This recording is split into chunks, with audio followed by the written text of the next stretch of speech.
Shalom, meus irmãos, nós temos inúmeros vídeos para fazer, correria do trabalho, né? Mas nós temos muita coisa para a gente colocar aí para frente, né? Para o esclarecimento de muitas pessoas. Estava com o canal parado aí, né? As plataformas, mas nós vamos voltar à ativa novamente, porque para que nós possamos trazer muitos esclarecimentos para as pessoas.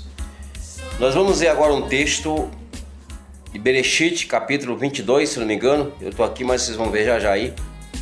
E depois a gente volta para comentar sobre o texto, sabe? Ok? Lá de Abraham, aonde o cristianismo acredita que há uma ligação entre o sacrifício de Abraão com Jesus, e que Jesus é o cordeiro.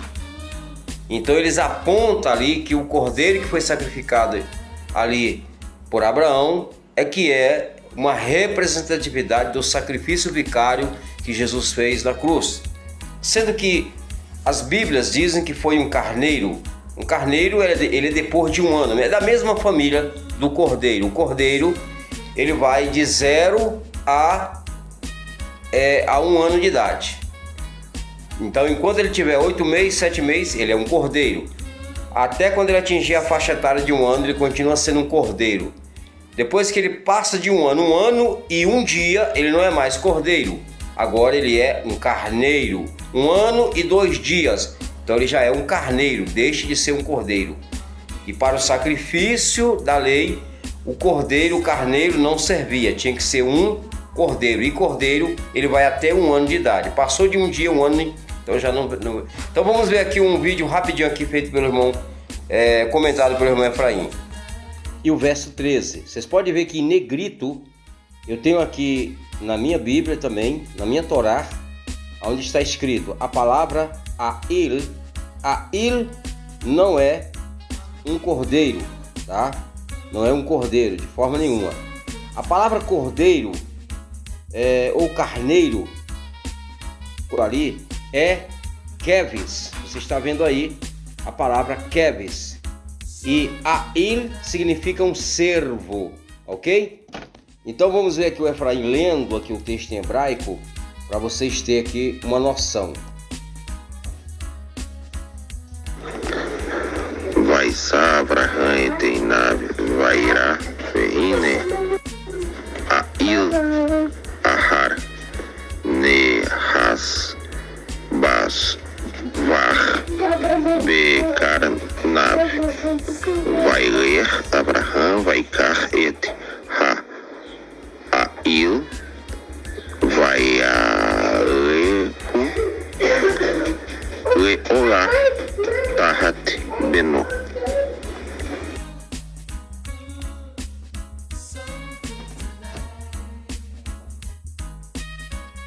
Então, meus irmãos, como nós vimos aí na questão de o próprio Efraim comentando sobre o cordeiro, que a palavra está dizendo, está exatamente falando no hebraico, e não existe cordeiro no texto lá. O que existe é um servo, um veado. Abraão sacrificou um servo, um Ail. Ail não é um cordeiro. Mas existe uma narrativa ali feita pelo cristianismo, aonde eles estão dizendo que aquele cordeiro que é sacrificado ali por Abraão está representando Jesus. E não tem nada disso lá no texto. Para fazer uma coisa mais correta, para nós fazermos uma junção e uma comparação, então, no próprio João, Evangelho de João 1,8, o copista colocou lá que supostamente João Batista falou: eis o Cordeiro de Deus que tira o pecado do mundo. Mas se João Batista fosse fazer alusão realmente como está o João Batista, se ele acreditasse nisso, que ele não acreditava, João Batista conhecia de lei. Isso foi mais algo fabricado pelo Império Romano, porque todo o Novo Testamento ele foi compilado pelo Império Romano, mais precisamente ali pela patrística da Igreja Católica, que decidiu os textos, os livros que entrariam, mas isso não é o assunto em questão, canonização. Então, o mais correto seria João Batista dizer: eis o bode de Deus que tira o pecado do mundo. porque nunca cordeiro foi feito para expiação para pecado. Existiam os animais que entravam na lista da expiação de pecado, nunca um cordeiro, tá? Então é muito interessante essa questão. Então Abraão sacrificou um veado quadrúpede, um cervo, um animal belíssimo, muito apreciado. Inclusive pessoas hoje, se você chamar um israelita naquela região, aqui no Brasil o costume é outro, chamar ele de cervo, irmão, você é um cervo, né? Que é a mesma palavra que é um veado, um quadrúpede. Ele se sentirá lisonjeado. Diferente aqui no Brasil, se nós chamarmos alguém de um cervo, de um veado, a pessoa vai se sentir ofendida, né? E vão até taxar alguém como homofóbico e talvez entrar com um processo contra essa pessoa. Mas é um costume lá de Israel. Olha a diferença. Aqui no Brasil não funciona. Alguém chamar alguém de um cervo e a pessoa ter aquilo como elogio. Lá em Israel, sim. Lá eles têm como um elogio. Então, gente, é isso aí. O texto em questão de Abraão ali, de Abraham, foi exatamente um cervo que ele sacrificou. Não tem cordeiro, porque existe uma narrativa cristã que um cordeiro foi sacrificado ali, porque aquele cordeiro representava Jesus. E não existe nenhum texto, nenhum lugar na lei onde cordeiros eram feitos para sacrifício de pecado. Não existe tal coisa.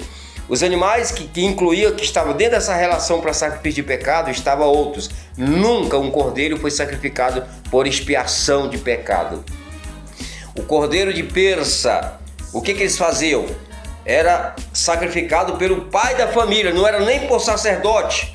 Era o único sacrifício que não tinha sacerdote, que não era feito por um sacerdote, mas pelo pai, por cabeças, chefes de família, que era feito ali o sacrifício, e aquela carne era comida, né? O sacrifício de Persa.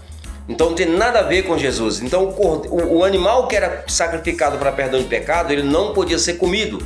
A carne não podia servir de alimento para eles.